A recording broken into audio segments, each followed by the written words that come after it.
Hi everybody, this is Bug-Ass Reviews, and today I'm going to be doing a review on the Masters of the Universe Origins He-Man figure. So before we take a look at He-Man, let's take a look at the accessories that he comes with.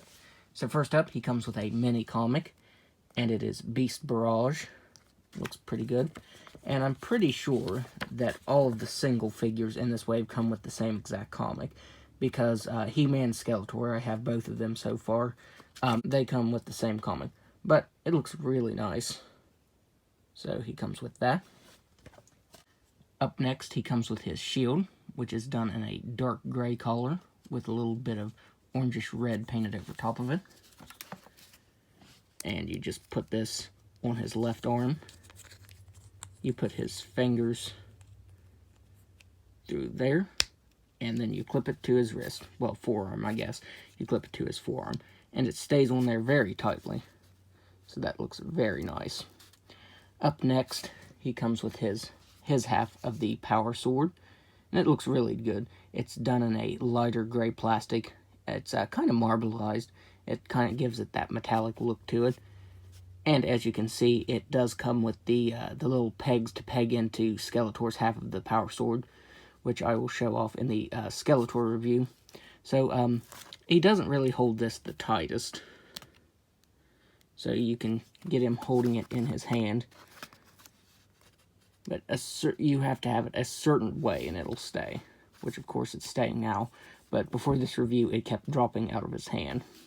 So a certain way you get him holding it and he'll be able to hold it just fine. And it does go in this loop on the back of his harness here. And it stays. It's a little loose. You could force it down a little lower, but you risk getting that stuck there. And for his final accessory, he comes with his battle axe, and it's done in the same color as his shield. So he can hold this. Now, this is the accessory that he holds the best, is the axe. He holds it really tightly, has a really tight grip on it. So yeah, I think they did a really good job with the accessories. So taking a look at the head sculpt, it also looks really good. My only complaint is that the eyebrows and the eyes are done in a very glossy paint when compared to the rest of the figure.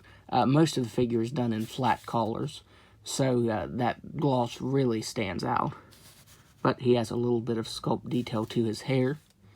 His harness has a little bit of red paint to it, and it's glossy over top of that flat gray color. But I think that looks fine, you know. I just think the eyebrows and the eyes just really stand out on it. And these figures, as with the actual original He-Man line, mostly reuse parts on the rest of the figures. But Mattel did a really great job on this. I want to show it to an original He-Man figure. This is the original Prince Adam figure. And I think Mattel did a really good job of capturing the look and feel of the 80s figures, but updated with today's articulation. I really like how they did that. Which, as you can see, the sculpt is just about the same. Of course, this one has more articulation, but you can see that the belts and everything are the same.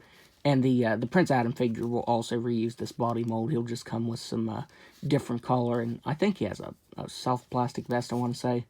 This one is like a felt type material. But yeah, Mattel did a really good job of capturing that.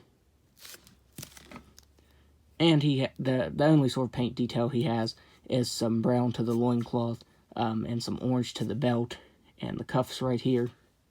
And then just a little bit of yellow paint over top of the boots right here on the top of the boots. And some wrappings to them. And that's about all for this figure, which it's meant to be a simple figure, you know. It's not meant to have a lot of crazy paint apps or crazy articulation, which the articulation is pretty good, though. So now I will go ahead and go over the articulation. He has a ball-jointed head that can only look up just a little bit. He can look up a good amount for this type of figure. The hair does hinder it. He can look down just about all the way. He can move his head side to side. He has ball-jointed shoulders that can move all the way out. He has a single-jointed elbow that can bend in all the way. He has swiveled wrist that can move side to side and up and down. He has swiveled the waist that can move side to side. He has ball-jointed hips that can do a complete split. He can kick forward just a little bit.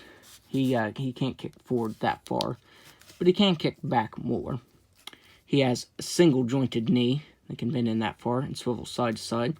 He has swivel at the boot, swivel at the ankle that can move down all the way, up all the way, and an ankle rocker. So as I said, I really like what Mattel is doing with this line, and hopefully we get more figures. I'm pretty sure there's a second wave coming, and I think that's really awesome because this is a really good start to the line. So now, let's do some size comparisons.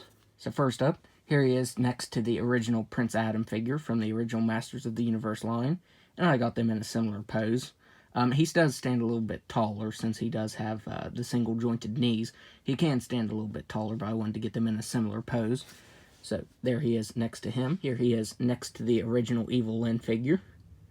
And her legs are a little loose there, so she's not in the greatest of poses.